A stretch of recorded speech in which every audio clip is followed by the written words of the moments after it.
اور وہ جو کہ بھٹی کے اندر پھونک مارنے والا. تو اگر آپ کسی پرفیوم بیچنے والے کے پاس بیٹھتے ہیں تو کبھی نہ کبھی وہ آپ کو پرفیوم گفٹ کر دے گا. اگر وہ عطر یا پرفیوم آپ کو گفٹ نہ بھی کرے تو کم از کم خوشبو تو آپ کے، اگر وہ آپ کو پرفیوم گفٹ نہ بھی کرے تو کم از کم خوشبو تو آپ کو محسوس ہوگی، اس سے تو آپ لازماً فائدہ اٹھائیں گے. اور اگر آپ کسی بھٹی والے کے پاس بیٹھتے ہیں تو اور کچھ نہ ہو یہ تو ضرور ہوگا کہ کوئی آگ کی چنگاری آئے گی اور آپ کا کپڑا جلا کے راکھ کر دے گی. اور اگر بالفرض یہ نہ بھی ہو تو کم از کم اس بھٹی کا دھواں تو آپ کی ناک اور نتھنوں تک ضرور پہنچے گا، آپ کے لیے اذیت کا باعث بنے گا. تو رسول اللہ صلی اللہ علیہ وسلم نے فرمایا کہ یہی مثال ہے اچھی اور بری مجلس کی.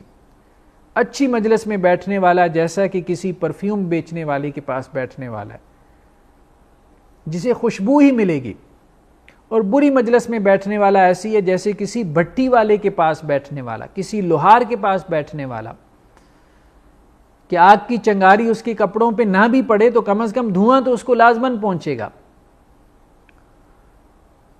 تو تربیت کرنے کے لیے ضروری ہے کہ ہم اچھی کمپنی، اچھے لوگوں کی مجلس میں رہیں. کتاب کے ساتھ تربیت عموماً نہیں ہوتی. کتابیں پڑھنے سے یا وعظ سننے سے اتنی تربیت نہیں ہوتی جتنی نیک لوگوں کی صحبت میں بیٹھنے سے تربیت ہوتی ہے. اور نیک لوگوں کی صحبت سے مراد یہ نہیں ہے کہ ہم معاشرے کے اندر کوئی ہائرارکی قائم کر لیں، کوئی درجات یا کوئی گریڈیشن بنا لیں، کوئی خاص قسم کا ہم حلیہ اپنے ذہن کے اندر سیٹ کر لیں کہ اس حلیے والے لوگ جو ہیں وہ نیک ہیں تو ہمیں ان کی مجلس میں تکلف سے بیٹھنا ہے یا اس کے لیے اہتمام کرنا ہے. مطلب نیک لوگوں سے مراد ہمارے ارد گرد وہ لوگ جو ہماری ایکسس میں ہوں، وہ لوگ جو ہماری جان پہچان والے ہیں. کوئی خاص حلیے والے لوگ مراد نہیں ہیں، یہ ایسے لوگ مراد نہیں ہیں کہ جن کے ساتھ کوئی صاحب کے لاحقے ہوں، ٹائٹلز لگے ہوں، یہ علامہ صاحب، یہ پیر صاحب، یہ مرشد، یہ فلاں کتب غوث ابدال. یہ نہیں. آپ کے دوستوں میں سے اگر کچھ دوست ایسے ہیں جن کو آپ سمجھتے ہیں کہ وہ آپ سے زیادہ نیک ہیں، آپ ان کی صحبت میں بیٹھیں. آپ کے محلے کی مسجد میں کچھ نمازی آپ کو ایسے مل جائیں گے جو عمر میں آپ سے بڑے ہیں اور ان کی تکبیر اولیٰ فوت نہیں ہوتی، ان کی مجلس میں بیٹھیں. اور رسول اللہ صلی اللہ علیہ وسلم کی جیسے ایک حدیث ہے کہ آپ صلی اللہ علیہ وسلم فرمایا کہ الوالد اوسط ابواب الجنہ، کہ والد جو ہے وہ جنت کے دروازوں میں سے بہترین دروازہ ہے. یعنی جنت میں آپ کسی دروازے سے داخل ہوں گے نا، جنت کے اندر جو آپ کی انٹری ہے کسی گیٹ سے ہوگی، اور جنت میں داخل ہونے کے جو دروازے ہیں، جو انٹریز ہیں، ان میں سے ایک بڑی انٹری، ایک بڑا گیٹ وہ تمہارا باپ ہے، تمہارا والد ہے. اب چاہو تو اس دروازے کو ضائع کر دو، بند کر دو، اور چاہو تو اس کا ادب اور احترام کر کے اس دروازے سے جنت کے اندر داخل ہو جاؤ. تربیت کا ایک بڑا میدان اپنی خامیاں دور کرنے کا بھی ہے. یعنی تربیت صرف اس چیز کا نام نہیں ہے، اصلاح نفس صرف اس چیز کا نام نہیں ہے کہ میں نیکیاں کرنا شروع کر دوں، صدقہ کر دیا، تہجد پڑھنی شروع کر دی، تکبیر اولیٰ کا اہتمام شروع کر دیا، اپنے اخلاق کو اچھا بنا لیا. تربیت کا ایک بڑا پہلو یہ ہے کہ میں اپنے اندر کی خامیاں دور کروں، اور یہ خامیاں میں خود اپنے آپ کو نہیں بتلا سکتا جتنا کہ دوسرے مجھے بتلا سکتے ہیں. جیسا کہ رسول اللہ صلی اللہ علیہ وسلم فرمایا المؤمن مرآۃ المؤمن، مومن مومن کا آئینہ ہے. آئینے میں جیسے آپ کو اپنی شکل نظر آ جاتی ہے، اسی طرح سے دوسرا آپ کا جو بھائی ہے وہ آپ کو آپ کی خامیاں بتلا دیتا ہے، دکھا دیتا ہے. اب ہم میں سے جو لوگ شادی شدہ ہیں، اب پارٹنر جتنا ایک دوسرے کو جانتے ہیں، سپاؤسز میاں بیوی جتنا ایک دوسرے کو جانتے ہیں، شاید ہی کوئی دوسرا جانتا ہو. اب ایک صاحب اپنے پیر صاحب سے تو بیعت ہیں، ان کی مجلس میں ٹوپی پہن کے چلے جاتے ہیں، تسبیح ہاتھ میں پکڑ کے بیٹھے رہتے ہیں، بڑے ادب کے ساتھ، احترام کے ساتھ پیر صاحب کی جوتیاں بھی سیدھی کر رہے ہیں. اب پیر صاحب نے ان کی اصلاح کیا کرنی ہے؟ پیر صاحب کو تو معلوم ہی نہیں ہے، شیخ کو تو معلوم ہی نہیں ہے کہ اس کے اندر کیا کیا خامیاں ہیں. وہ خامیاں تو اس کی اہلیہ محترمہ کو معلوم ہے، وہ تو اس کی بیگم کے علم میں ہے، وہ اس کو بتلا سکتی ہیں کہ بھائی یہ اپنی چیزیں درست کر لو تو نیک بن جاؤ گے۔ یعنی اگر کوئی مرد اپنی اصلاح چاہتا ہے تو اسے چاہیے کہ کبھی اپنی بیوی کے ساتھ بیٹھ کے اس بات پہ گفتگو کر لے کہ ٹھیک ہے مجھ سے یہ شکایتیں نہ کرو کہ یہ نہیں ملا وہ نہیں ملا، بس ری ایکشن کے بغیر مجھے یہ بتلا دو کہ میرے اندر کیا خامی ہے، تم نے کیا خامی دیکھی ہے، میں اپنی اصلاح کرنا چاہتا ہوں۔ کیونکہ اس کی بیوی کو علم ہے نا کہ ان حضرت کا رات کا ایک بڑا حصہ جو ہے وہ کون سی پاکیزہ فلمیں دیکھنے میں گزرتا ہے، اس کی بیوی کے علم میں ہے کہ یہ میسنجر کے اندر فلاں فلاں سے کس کس سے جو ہے وہ چیٹ کر رہے ہوتے ہیں، یا واٹس ایپ پہ فلاں فلاں سے کس کس سے ان کے رابطے ہیں۔ باہر کے لوگوں کو کیا علم ہے، ان صاحب کے استاذ کو، شیخ کو، مربی کو، مینٹور کو، جو بھی کہہ لے، کیا علم ہے کہ ان کے اندر کیا خامیاں کیا برائیاں؟ وہ اصل خامیاں تو انسان کے لباس کے علم میں ہوتی ہیں نا، تو لباس اس کا کون ہے؟ اس کی بیوی، جو اس کو بہت قریب سے جانتی ہے۔ اور اگر کوئی بیوی اپنی اصلاح کرنا چاہتی ہے تو اپنے شوہر سے پوچھ لے کہ بھائی بغیر ری ایکشن کے، بغیر رد عمل کے یہ بتا دو میرے اندر کیا خامیاں۔ ہماری آپس کی لڑائی جھگڑا اختلاف ایک طرف، بس دینداری کا تقاضا یہ ہے کہ میں آپ سے مشورہ کر رہی ہوں یا میں آپ سے مشورہ کر رہا ہوں کہ میں اپنی اصلاح چاہتا ہوں، میں اپنی پرسنالٹی کو ڈیولپ کرنا چاہتا ہوں، آپ بتا دیں میرے اندر کیا خامی ہیں، کیا کوتاہی ہیں جن کو میں بہتر بنا دوں۔ پھر جب وہ بتا دیں تو اب شیطان ہزار تعویلیں سجائے۔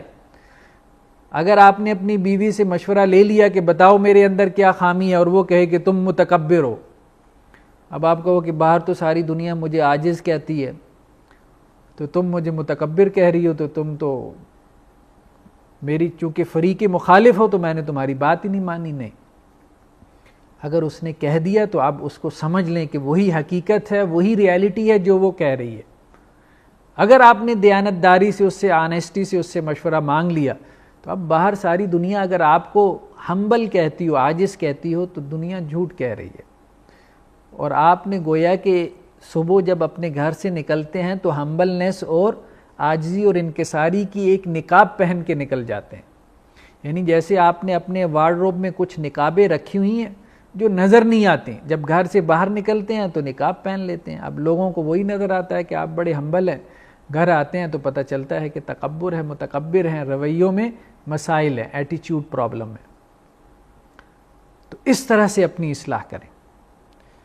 مطلب ہم میں سے ہر شخص کو چاہیے کہ کچھ ایسے لوگوں کی صحبت میں رہے جو اس کو بتلاتے رہیں کہ بھائی آپ کے اندر یہ خامیاں ہیں، مطلب ان سے مشورہ لیتے رہیں، ان سے پوچھتے رہیں، جیسے دنیا کے معاملے میں ہم مشورہ لیتے ہیں۔ اور یہ چیز ہمیں اپنے بڑوں میں، بزرگوں میں، سلف صالحین میں بہت زیادہ ملتی ہے۔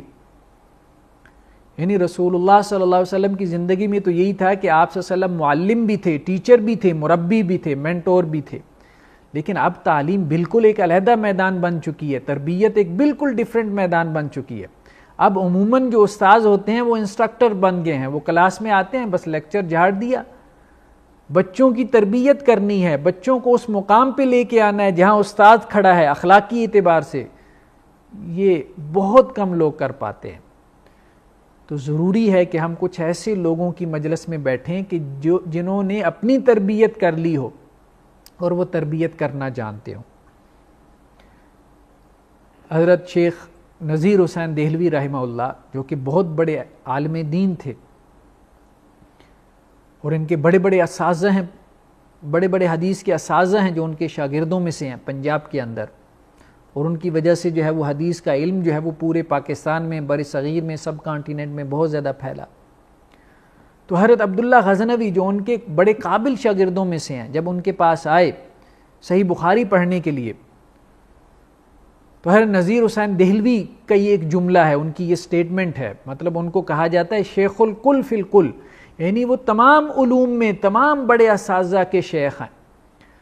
تو اپنے شاگرد کے بارے میں وہ کہہ رہے ہیں، عبداللہ غزنوی کے بارے میں، کہ مجھ سے بخاری پڑھ گیا اور مجھے نماز سکھا گیا۔ تو یہ ہے کہ استاذ ہونا بالکل ایک علیحدہ بات ہے، مربی ہونا بالکل ایک علیحدہ بات ہے۔ سید احمد شہید رحمہ اللہ، اور اسی طرح سے شاہ اسماعیل شہید، حضرت شاہ اسماعیل شہید نے بیعت کی تھی، بیعت جہاد سید احمد شہید کے ہاتھ پہ، اور جہاد کے لیے جب ان کا قافلہ یہاں سے نکلا اور پشاور میں پہنچا سکھوں سے جہاد کے لیے، تو وہاں پہ عجیب منظر ہوتا تھا کہ صبح سید احمد شہید صاحب کی مجلس ہوتی تھی، اصلاحی مجلس، اور حضرت شاہ اسماعیل شہید سامنے بیٹھے ہوتے تھے اپنی تربیت کروانے کے لیے. اور حضرت شاہ اسماعیل شہید بڑے عالم دین تھے، تو ان کی علمی مجلس پھر ظہر کے وقت ہوتی تھی، اور سید احمد شہید وہ مربی تھے، وہ عالم نہیں تھے، وہ پھر سامنے بیٹھ جاتے تھے، ایک طالب علم کی حیثیت تھے. تو یہ چیزیں ہمیں سلف کے ہاں ملتی ہیں کہ تربیت ایک بالکل علیحدہ فن ہے. تربیت یا مربی اس کو کہتے ہیں. معلم تو وہ ہے کہ جس نے علم منتقل کر دیا، مربی وہ ہے کہ جو اپنے اسٹوڈنٹ کے اندر، اپنے شاگرد کے اندر صرف علم منتقل نہ کرے، اس کو صرف انفارمیشن ٹرانسفر نہ کرے، اسے صرف حدیث نہ سنا دے کہ تہجد پڑھنے کی اتنے فضائل ہیں، بلکہ اس کو تہجد کے اوپر لے آئے. مربی اس کو کہتے ہیں کہ نیکی کے جس لیول کے اوپر وہ خود کھڑا ہے اس لیول کے اوپر اپنے شاگرد کو لے آئے. انہی لوگوں کے بارے میں حدیث میں آتا ہے کہ یہ وہ لوگ ہیں کہ جو لوگوں کو خیر کی تعلیم دینے والے ہیں، اور ان لوگوں کے لیے مچھلیاں پانی کے اندر دعائیں کرتی ہیں، چیونٹیاں اپنے بلوں کے اندر دعائیں کرتی ہیں. اور ان لوگوں کے لیے دعا نہ کرنا یہ بہت بڑی بدبختی ہے کہ جن کے لیے اللہ کی ہر مخلوق دعا کر رہی ہو اور میں ان کے لیے دعا نہ کروں. مطلب ہمیں اپنی دعاؤں میں سے ایک بڑا حصہ ان لوگوں کے لیے مختص کرنا چاہیے کہ جو لوگوں کو خیر کی تعلیم دے رہے ہیں. اللہم اغفر لمعلم الناس الخیر، اللہ تعالیٰ ان لوگوں کی مغفرت فرما کہ جو لوگوں کو خیر کی تعلیم دے رہے ہیں، جن کے لیے چیونٹیاں دعا کر رہی ہیں، جن کے لیے مچھلیاں دعا کر رہی ہیں، جن کے لیے ہر مخلوق دعا کر رہی ہے، مغفرت کی دعا کر رہی ہے. تو یہ صرف خیر کی تعلیم نہیں دے رہے، بلکہ یہ لوگوں کے اندر خیر پیدا کر رہے ہیں اپنے علم کے ذریعے سے.